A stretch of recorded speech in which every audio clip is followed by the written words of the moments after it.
Hello friends, आप देख रहे हैं टू द पॉइंट। आज हम डिस्कस करेंगे एमपीपीएससी के असिस्टेंट प्रोफेसर एग्जाम के फर्स्ट पेपर का सिलेबस। डीप में देखेंगे। उसके बाद हम ये देखेंगे कि कौन से सोर्सेस से हम तैयारी करके इसमें दोस्तों असिस्टेंट प्रोफेसर के एग्जाम में 50 क्वेश्चन इससे आते हैं, तो हम कौन से सोर्सेस का उपयोग करके 45 प्लस क्वेश्चन राइट कर सकते हैं, वो भी खुद से, बिना कोचिंग के साथ नहीं। तो सबसे पहले हम सिलेबस देखते हैं। देखिए, ये मैं ऑफिशियल सिलेबस लेके आया हूँ। आयोग की वेबसाइट से मैंने डाउनलोड किया है इसको। और ये लेटेस्ट जो अभी होने वाला है पेपर, 12 जुलाई को पहले फेज का, फिर 2 अगस्त को दूसरे फेज का, फिर 30 अगस्त को तीसरे फेज का। ये तीनों में ही तो किसी भी सारे सब्जेक्ट में ये वाला पेपर तो कॉमन होता है। तो ये पहला पेपर है। और इसके लिए हम देखते हैं सिलेबस कि यूनिट वन में, ये हिंदी में भी है और इंग्लिश में भी है। यूनिट वन का टाइटल क्या है? हिस्ट्री ऑफ मध्य प्रदेश, मध्य प्रदेश का इतिहास। अब देखिए, हिस्ट्री में इन्होंने मेजरली बात की है वैसे ancient history, medieval, modern. Madhya Pradesh का प्राचीन इतिहास, मध्यकालीन इतिहास, मध्य प्रदेश का आधुनिक इतिहास। अब मॉडर्न हिस्ट्री में ही फ्रीडम मूवमेंट आ जाता है, लेकिन इन्होंने फ्रीडम मूवमेंट को अलग से हाईलाइट किया है कि फ्रीडम मूवमेंट इन मध्य प्रदेश। यहाँ पर भी मध्य प्रदेश में स्वतंत्रता आंदोलन। और देखिए, tribal history and tribal literature of Madhya Pradesh. आप देखिए, ट्राइबल हिस्ट्री लिटरेचर यहाँ पर दिया हुआ है, और ट्राइब्स को डेडिकेटेड एक यूनिट भी है इसमें।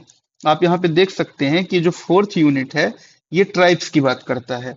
और पहले यूनिट में भी इन्होंने tribal history and tribal literature of Madhya Pradesh दिया, मतलब आप ट्राइब्स का वेटेज देख सकते हैं, ज्यादा है।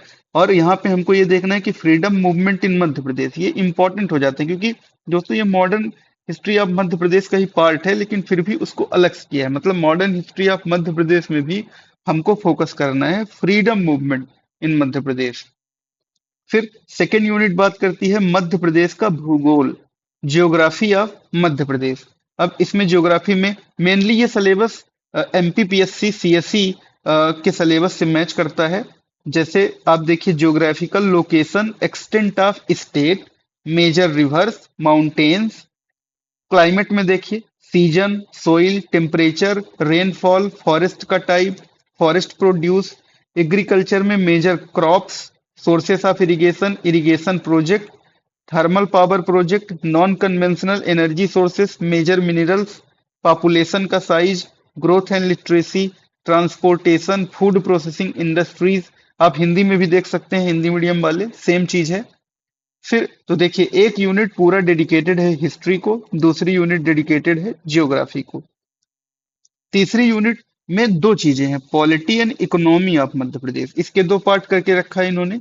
एक में पॉलिटी, मध्य प्रदेश की राजनीति, और एक में है मध्य प्रदेश की अर्थव्यवस्था।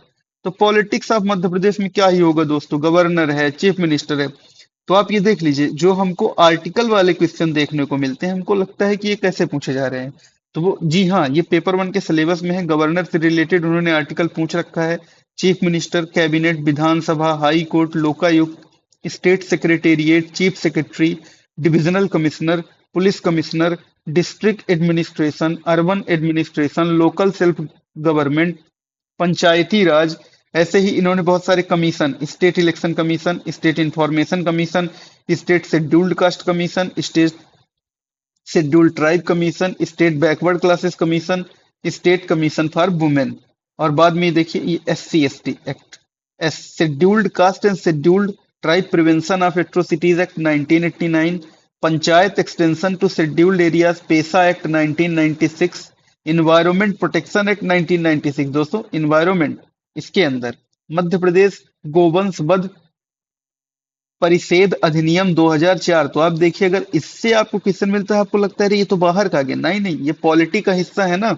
इसीलिए सिलेबस पढ़ना बहुत ज्यादा जरूरी है। जनरली ये चीजें हमको, जो मध्य प्रदेश की जीके की बुक आती है, एमपी जीके की बुक आती है, उनमें नहीं मिलता है। इसको हमको अलग से कवर करना पड़ेगा दोस्तों। हम सोर्सेस की भी बात करेंगे। तो आप देखिए, यहाँ पे ये दो चीजें अलग दिख रही, इन्वायरमेंट रिलेटेड लग रही हैं, कहाँ पॉलिटी में, लेकिन वो एक्ट का हिस्सा है, इसलिए पॉलिटी में आ रहा है। फिर इकोनॉमी ऑफ मध्य प्रदेश की बात करें, तो overview of economy of Madhya Pradesh, status of agriculture, rural. देखिए, क्रॉप कहाँ था ज्योग्राफी में, लेकिन एग्रीकल्चर कहाँ हम बात कर रहे हैं, इकोनॉमी में development of industrial and infrastructure framework in Madhya Pradesh, status of education, health, skill development, status of Madhya Pradesh in sustainable development goal, ease of doing business, multi dimensional poverty index. फिर देखिए दोस्तों, यूनिट फोर्थ है। यूनिट फोर्थ क्या है? मध्य प्रदेश की जनजातियां, विरासत, लोक संस्कृति एवं लोक साहित्य मध्य प्रदेश के संदर्भ में, मतलब बाकी जनजातियां नहीं पढ़नी है मध्य प्रदेश की। और जनजातियों का एक चीज कहाँ पे था? हिस्ट्री और लिटरेचर कहाँ पे है? यूनिट वन में। Tribes of Madhya Pradesh, heritage, folk culture, folk literature with special reference to MP. Geographical spread क्या है मध्य प्रदेश का? कौन सी ट्राइब कहाँ रहती है? कॉन्स्टिट्यूशनल प्रोविजन, कॉन्स्टिट्यूशन में क्या प्रोविजन है? Major tribes of Madhya Pradesh, PVTGs particularly. ये दोस्तों 75 ट्राइब्स हैं, इनमें से जो मध्य प्रदेश में रहती हैं उसके बारे में हमको पढ़ना है। Tribal culture of Madhya Pradesh, traditional, special art, festival, celebration, language, dialect, literature. Madhya Pradesh tribal contribution to freedom struggle, आपने देखा फ्रीडम स्ट्रगल यहाँ पर भी हाईलाइटेड है, यूनिट वन में भी फोर्थ नंबर पे यही था। और उसमें हमको यहाँ पे देखना है कि ट्राइब का क्या कंट्रीब्यूशन था फ्रीडम स्ट्रगल में। Iconic tribal personalities of state, popular institute related to tribes of Madhya Pradesh, tribal museum, publication, folk culture, folk literature of Madhya Pradesh. देखिए बार बार फोक कल्चर, लिटरेचर, लैंग्वेज, मतलब ओवरऑल ट्राइब से रिलेटेड लगभग सारी चीजें हमको पढ़नी, ये लगभग हर ट्रेडिशनल बुक्स में मिल जाएगा एमपीजीके के। और फिर देखिए जो लास्ट यूनिट है दोस्तों, लास्ट यूनिट वो है important contemporary event of international, national and Madhya Pradesh, मतलब current affair of international, national and Madhya Pradesh के, and information and communication technology. तो आईसीटी और करंट अफेयर को एक साथ यूनिट 5 में मर्ज कर दिया है। तो आप समझिए अगर हर यूनिट से 10-10 क्वेश्चन आएंगे तो आपको आईसीटी के 5 क्वेश्चन, करंट अफेयर के 5, हालांकि ऊपर नीचे होता रहता है पर हम ऐसा समझ सकते हैं। तो आपने देखा यूनिट वन में क्या था? यूनिट वन में दोस्तों हिस्ट्री है। यूनिट टू में क्या है दोस्तों? जियोग्राफी है यूनिट टू में। यूनिट थ्री में क्या है? पॉलिटी प्लस इकोनॉमी, इसमें एक्ट भी है जो हमको इन्वायरमेंट का फील देता है। यूनिट फोर में क्या है? ट्राइब्स, ट्राइब से रिलेटेड। यूनिट फाइव में क्या है? करंट अफेयर, करंट अफेयर दोस्तों, current affair plus, current affair के साथ साथ और क्या है? ICT, ICT. तो अब हम बात करेंगे ये सारा सिलेबस होलिस्टिक वे में कवर करने के लिए कौन से सोर्सेस का उपयोग करेंगे। तो मैं जो सोर्स फॉलो करने जा रहा हूं, तो वो सोर्स क्या रहेगा? एक स्टैंडर्ड बुक, किसके लिए? कॉन्सेप्ट बिल्डिंग के लिए। सबसे पहले हमको कॉन्सेप्ट बिल्डिंग करनी पड़ेगी, तो एक स्टैंडर्ड बुक पढ़ना पड़ेगा। तो मैं परीक्षा अध्ययन चूज किया मैंने, क्यों? क्योंकि मैंने बताया था अपने पिछले वीडियो में, मैंने एमपीपीएससी मेंस लिखा हुआ है, तो ये बुक जो है तो बहुत ही इंपॉर्टेंट है। इसमें लगभग आपका history, geography, polity, economy, tribe सब कवर हो जाएगा। बस वो जो एक्ट वाली चीजें हैं वो जरूर दोस्तों इसमें देखने को नहीं मिलेगी, थोड़ा बहुत पार्ट मिल भी सकता है लेकिन होलिस्टिक वे में इसमें नहीं कवर हो पाएगा। और करंट अफेयर नहीं कवर हो पाएगा, आईसीटी नहीं कवर हो पाएगा, लेकिन मेजर सिलेबस लगभग 80% या 85% आप कहिए लगभग परीक्षा अध्ययन से कवर हो जाएगा, आपकी कॉन्सेप्ट बिल्डिंग हो जाएगी। सेकंड मेरा सोर्स क्या रहेगा?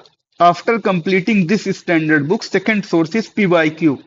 और पीवाईक्यू सिर्फ इस एग्जाम के नहीं जो पास्ट में हुए हैं, एमपीपीएससी एपी एग्जाम के पीवाईक्यू तो इंपॉर्टेंट है ही, एमपीपीएससी सिविल सर्विसेज एग्जाम जो होता है उसके प्रीलिम्स के भी पीवाईक्यू इंपॉर्टेंट है दोस्तों। इसके कम से कम 20-25 साल के पीवाईक्यू मैं करूंगा और उसके इंपॉर्टेंट क्वेश्चन आपके पास लेके भी आऊंगा, जो बार बार रिपीट हुए हैं, जो अब हमेशा इंपॉर्टेंट बने रहते हैं, उनको लेके आऊंगा। और ये कवर मैं कहाँ से करूंगा दोस्तों? टेक्स्ट बुक से करूंगा। इसका मेरे पास पास प्रो है, तो मैं यहाँ से कवर करूंगा। आप कहीं से भी कर सकते हैं, आप बुकलेट मंगा सकते हैं। जनरली मैं टेक्स्ट बुक से इसलिए कवर करता हूँ क्योंकि वहीं पे आंसर सोल्यूशन मिल जाता है। और अगर हम टेस्ट देना चाहें उसमें कि हम देखें बिना पढ़े इसमें कितना गेन कर रहे हैं, क्योंकि मैंने स्टैंडर्ड बुक कंप्लीट की है दोस्तों, तो मैं चेक करूंगा पीवाईक्यू में कि अब मैं कितना कर पा रहा हूँ, कहाँ पे लैग कर रहा हूँ, इसलिए मैं टेक्स्ट बुक को प्रेफर करता हूँ। आप किसी भी मोड के साथ जा सकते हैं, इंपॉर्टेंट यह है कि हमको पीवाईक्यू करना है। फिर देखिए all other exam of MPPSC और व्यापम भेयर एमपीजी के इजास्ट, वो भी मैं कवर करूंगा। ये देखिए कि लोग टेस्ट सीरीज के पीछे पागल होते हैं, उसके पीछे भागते हैं, लेकिन सबसे पहले हमको पीवाईक्यू कंप्लीट करना चाहिए। अब समझिए ये आयोग के माइंडसेट को बताते हैं, और बहुत सारे क्वेश्चन रिपीट होते हैं। अगर आप 5 साल का करेंगे तो आपको कम क्वेश्चन रिपीट होते हुए एक दो देखने को मिलेंगे। आपको लगेगा क्या एक दो क्वेश्चन रिपीट होते, नहीं नहीं। अगर आप 30 साल, 35 साल, क्योंकि पीएससी बहुत दिनों से हो रही है दोस्तों, आप उसके क्वेश्चन कवर करते हैं। एमपी व्यापम के बहुत सारे एग्जाम में, लगभग एमपी के सारे एग्जाम में लगभग एमपी जीके आता है। आप अगर हर जगह का कवर कर लेंगे, आपको डायरेक्टली 20 एमसीक्यू रिपीटेड मिलेंगे आपके एमपीपीएससी एपी एग्जाम में। उस तो ये हमको कहाँ काम आएगा, स्टैटिक में। ये स्टैंडर्ड बुक और पीवाईक्यू दोनों ही स्ट्रेटजी हमको स्टैटिक में काम आएगी। फिर मैं एक टेस्ट सीरीज लूंगा। अब दोस्तों मैंने बहुत सारा देखा, आज मैं 4 घंटे जो मैंने बताया था आपको, 3:30 उठूंगा, 4 से 8 मेरा एमपी का स्लॉट होगा। उसमें मैंने यही किया, सिलेबस को पहले बहुत अच्छे से पढ़ा, देखा कैसे कहाँ से कवर किया जा सकता है।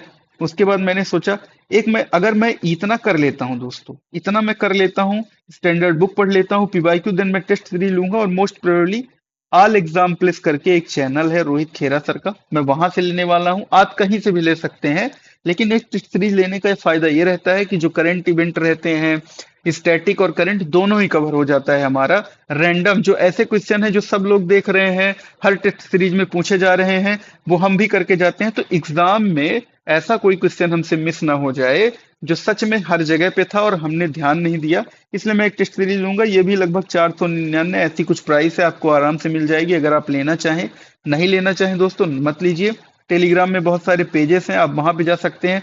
मैं भी आपके साथ इंपॉर्टेंट क्वेश्चंस डिस्कस करूंगा, मैं भी आपको बताऊंगा। मेरी ये सीरीज हर दिन तक चलती रहेगी जब तक मेरा सिलेक्शन नहीं हो जाता, मतलब 2 अगस्त तक, जब तक मेरा पेपर नहीं हो जाता। मैं प्रीवियस ईयर के पेपर भी डिस्कस करूंगा जो मुझे इंपॉर्टेंट लगेगा दोस्तों। और उसके बाद अब अगर हम इससे देखें तो हमारा स्टैटिक पोर्शन पूरे तरीके से कवर है। अब हम बात करते हैं अपने आईसीटी और करंट अफेयर की, जो यूनिट 5 है दोस्तों। हमारी 4 यूनिट तक कवर है एक्ट को छोड़ के। मैंने बोला था एक्ट नहीं कवर है इसमें। अब करंट अफेयर के लिए कंपाइलेशन वीडियो ऑन यूट्यूब, बहुत सारे लोग यूट्यूब में कंपाइलेशन वीडियो बनाते हैं करंट अफेयर के, मैं भी वहीं से कवर करता हूँ। पीएससी के लिए भी मैंने, और जनरली लगभग अगर कोई ऐसा क्वेश्चन है एग्जाम में आता है जो ये करने के लिए एग्जामिनर ने दिया है, तो आपको इन वीडियोस को देख के हो जाएगा। और अगर कोई ऐसा क्वेश्चन उन्होंने दिया है जो नहीं होगा तो नहीं होगा, वो किसी सोर्स में कवर नहीं होगा दोस्तों। तो आप एक दो कंपाइलेशन वीडियो देख सकते हैं, क्योंकि इसका वेटेज भी कितना है, 5 क्वेश्चंस का है। आप आराम से 3 क्वेश्चन कर लेंगे, 4 कर लेंगे, मान लीजिए 2 क्वेश्चन यहाँ ही आपके छूटेंगे। आईसीटी का पार्ट में शिल्पी द्विवेदी की वीडियो देखूंगा। रिवीजन ऑन वाईटी इसलिए लिखा है दोस्तों क्योंकि मैं एक बार इसको कर चुका हूं, जब मैंने अपना केवीएस का पेपर दिया था, ईएमआरएस का पेपर दिया था, उसके टीयर 1 में आईसीटी था। ये मैम का वीडियो बहुत अच्छा है, बहुत परफेक्ट है, आप देख सकते हैं। Free of the cost available है, इन्होंने यूट्यूब में पढ़ाया है। आपके एक भी सवाल गलत नहीं होंगे आईसीटी के, गारंटी है इसकी। अब वो जो एक्ट वाला पोर्शन है ना दोस्तों, उसको हम कहाँ से पढ़ेंगे, सर्च करके पढ़ेंगे। और उससे एक दो ही क्वेश्चन आएंगे, उसको हम सर्च करके पढ़ेंगे। और कहाँ से पढ़ेंगे, जब हम टेस्ट सीरीज देंगे, पीवाईक्यू लगाएंगे, वहां से उसको कवर करेंगे। तो ये हमारा, अब इसी पे हमको कंप्लीटली स्टिक रहना है। मैं इसी पे कंप्लीटली स्टिक रहूंगा पूरे तरीके से। और ये मुझे 45 या 46 क्वेश्चन, 45+ क्वेश्चन करके देगा। जनरली 35+ क्वेश्चन गुड कंसिडर किया जाता है। जिन्होंने लगभग 35 या उससे ऊपर क्वेश्चन सही किया इस पेपर में, उसका लगभग सिलेक्शन के चांसेस बढ़ जाते हैं दोस्तों। और ऐसा मैंने देखा है, बहुत सारे लोग जो 36 37 कर रहे हैं, उनका सिलेक्शन हो रहा है। जनरली लोग इस पेपर को इग्नोर करते हैं कि भाई ये 200 नंबर का है, प्लस सब्जेक्ट से हट के जा रहा है, हमारा सब्जेक्ट 600 का है। लेकिन जो यहाँ पे एज बनाता है, अगर आप सोचिए यहाँ पे आपके 160 180 नंबर आ रहे हैं, आप 40 से 45 क्वेश्चन सही कर रहे हैं, तो आप सोचिए आपका लोड कहाँ उधर सब्जेक्ट में थोड़ा कम होगा। आप समझिए कि यहाँ पे लोग जनरली 120 140 ऐसे स्कोर कर रहे हैं।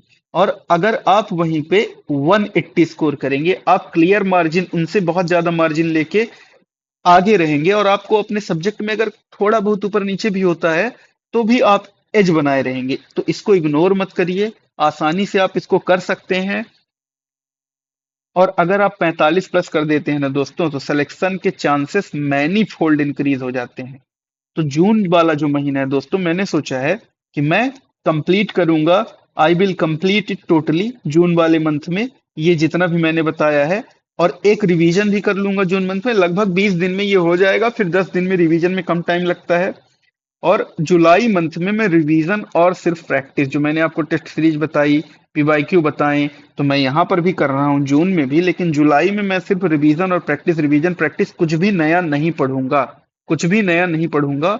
और मैंने डिसाइड कर लिया है, मैं इसी सोर्स पे रिलाई करूंगा कंप्लीटली। और मैं आपको भी कहता हूं, आप भी ये सोर्स पे रिलाई कर सकते हैं। बस अब यूट्यूब में आप किसी और का कंपाइलेशन देख सकते हैं, आप परीक्षा अध्ययन की जगह पे कोई और बुक लिख सकते हैं, लेकिन दोस्तों तरीका यही है पूरा होलिस्टिक सिलेबस कवर करने का, अच्छा मार्क स्कोर करने का। आप मेरे साथ बने रहेंगे तो मैं मेरे वीडियो की वजह से कम आपके आधे 25-30 क्वेश्चन सही कराऊंगा। मैं रोज में 2 4 6 क्वेश्चन या एक दो कोई ऐसा टॉपिक जो बहुत ही इंपॉर्टेंट है पेपर वन का, मैं डिस्कस करता रहूंगा, मैं पढ़ता रहूंगा। जो मुझे इंपॉर्टेंट लगेगा पास्ट हिस्ट्री को देख के, आने वाले एग्जाम के नेचर को देख के मैं आपको बताता रहूंगा। आप उसको इसको फॉलो करते रहिए दोस्तों। 100% हम पेपर वन में 45+ मार्क स्कोर करेंगे और आसानी से एग्रीगेट में ज्यादा मार्क्स लाके सिलेक्शन इंश्योर करेंगे।